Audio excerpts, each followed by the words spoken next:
घूम लो फिर विदेश घूम लेना।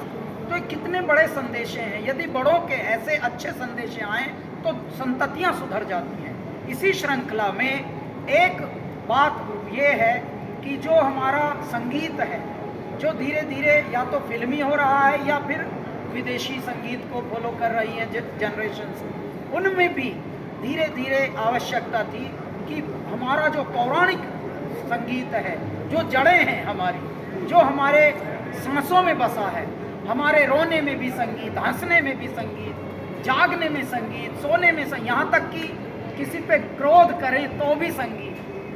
तो जहाँ कण कण में संगीत छुपा हो, उस संगीत की कहीं वैल्यू या नहीं है।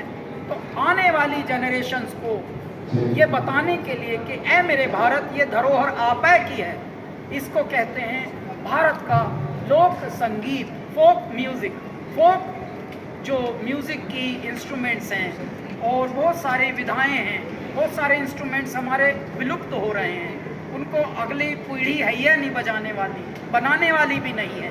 पहले कोई जो संगीत के चाहक होते थे, घर में तुम्बा उगाते थे, कद्दू उगाते थे, उस कद्दू को पका के तुम्बा बना लेते थे, उससे एक तारा बन जाता था। यानी उगाने से लेकर बनाने तक और फिर गाने तक संकीर्तन कर रहे हैं एक तारा बजा के। ये था मेरा भारत। भारत के मोहल्लों में, भारत के कुनबों में, भारत के नुक्कड़ों में आज भी 4-5 लोग इकट्ठे होकर ऐसे ही खुशी के गीत गाने लगते हैं, वर्षा के गीत गाते हैं, वृक्षों के गीत गाते हैं, वृक्षों पे नव पल्लव आते हैं तो भी गीत गाते हैं। भारत तो खुशियों का देश है जी। भारत तो संगीत है भरा हुआ, भारत के कण कण में संगीत भरा हुआ है, लेकिन विस्मृत हो रहा है।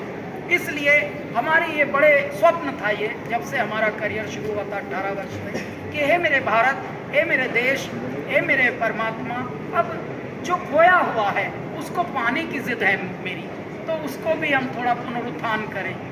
और भगवान की ऐसी कृपा हुई, हमारे प्रधानमंत्री जी को जब ये आइडिया हम लोगों ने दिया तो उन्होंने पूरा हमें सपोर्ट करके आज्ञा दी, आशीर्वाद दिया, और आज स्वप्न मूर्त रूप में आया है भारत का अमृत कलश बनकर। भारत का संगीत, लोक संगीत, भारत की लोक विधाएं भारत को हम सौंपने के लिए लेकर आए हैं। इस रियलिटी शो का नाम है, जो भारत के इतिहास का पहला ऐसा शो है जो 28 राज्यों में और लगभग 8 केंद्र शासित प्रदेशों में, जिसे यूनियन टेरिटरी कहते हैं, हम जाकर ऑडिशंस किए मालिनी जी, और छांट कर वहाँ से कुछ रत्न लेकर आए हैं। अब वो रत्न हमारे भारत के अमृत कलश का हिस्सा बनेंगे और अपने अपने राज्य को आगे लेकर जाएंगे। ओवर टू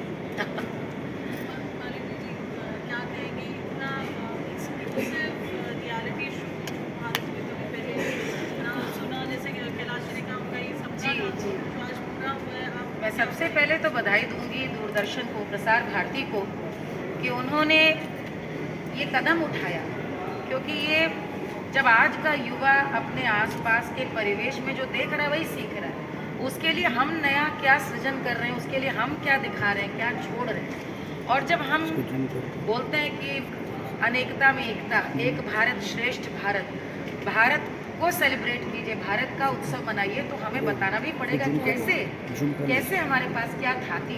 तो मैं बहुत बहुत साधुवाद देना चाहूँगी माननीय प्रधानमंत्री जी को, जिनकी पहल और सोच के कारण मिनिस्ट्री ऑफ इंफॉर्मेशन और ब्रॉडकास्ट, गणराज्य यानी जिसको हम यूनियन टेरिटरी कहते हैं, केंद्र शासित प्रदेशों से, खंड खंड से, सब कश्मीर से कन्याकुमारी तक और गुजरात से गुवाहाटी तक और अपने और सारे खंड खंड तक साहेब, वहाँ से हम चुनकर लाए हैं।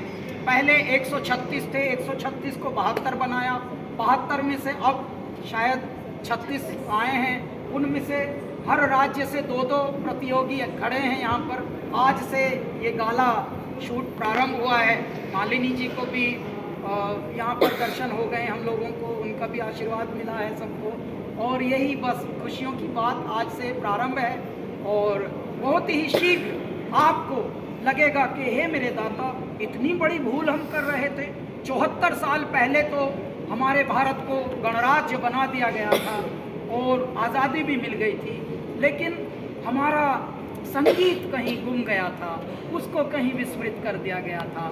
अब एक नया प्रारंभ हो रहा है जिसका नाम है भारत का अमृत कलश। साहब 27 जनवरी को ओपनिंग एपिसोड आएगा दूरदर्शन नेशनल पर। साथ में हमारा दूरदर्शन का OTT भी आ रहा है एक नए नाम से। तत्पश्चात ये साइमलकास्ट होगा किसी और चैनल या OTT पर भी। क्यों? क्योंकि ये भारत का उत्सव है, पूरा भारत मनाए।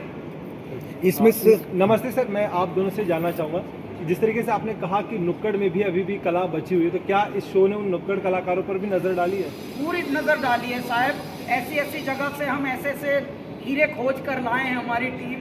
आप हंसेंगे, कहीं कहीं तो रुकने के भी साधन नहीं थे, को घरों में रुके जा के, लेकिन ऐसा ही माल लेके आए हैं, खजाना लेके आए हैं, संपत्ति लूट के लाए हैं भारत की। सर कहीं ना कहीं आप ये कहते हैं कि लुप्त भी हुआ जा रहा है हमारे जो इंस्ट्रूमेंट्स के बारे में आप कह रहे हैं। जैसे मैं बताऊं आपको, रावण हत्ता बजाने वाला भाई ही नहीं। रावण हत्ता नाम सुन लो तो आप दंग रह जाओगे। तो धीरे धीरे क्यों नहीं है, एक तारा बजाने वाले गहरे कलाकार अब रहे ही नहीं। अब सांप जो स्नेक चार्मर कहा जाता था सपेरों को, वो सपेरे तो शिव भक्त होते हैं, वो तो अपने एक समूह में गाते हैं। 10-10 सपेरे एक साथ, बगल बच्चा और चिमटा और बीन 5 सुरों की बीन से वो भगवान शिव की आराधना के गीत गाते हैं। तो ये बहुत अलग हमारा भारत है। देखिए, आपने जो बात पूछी, जब विधा से जुड़े हुए साज हैं, विधा लुप्त होगी तो साज लुप्त होगा, और वैसे वर्षा है, साज लुप्त होगा तो विधा लुप्त होगी। जैसे मैं बताऊं आपको, हमारे यहाँ उत्तर प्रदेश में नौटंकी रानी कही जाती है लोक विधा की। नौटंकी के साथ नकारा बजता, नगारा। उत्तर प्रदेश की जान थी नौटंकी और साथ में नकारा। आज गिनती के 2-3 लोग नकारा बजाने वाले बचे। अब नौटंकी के नाम पे हुहड़ता है। अब वो फिल्मी गानों पर तो इस कम वस्त्र पहनकर और बेडोल शरीर से बेडोल हो रहा है। उनको मंच नहीं अच्छे मिल रहे हैं। बस इन कार्यक्रमों के बहाने अच्छा स्तर और अच्छा मंच मिलेगा। लेकिन ऑडिशन के दौरान आप लोगों ने ये चीज देखा कि कहीं ना कहीं हमारी जो देश की कला है वो अभी बची हुई है। ऑडिशन के दौरान जब आप गए, बहुत बची हुई है।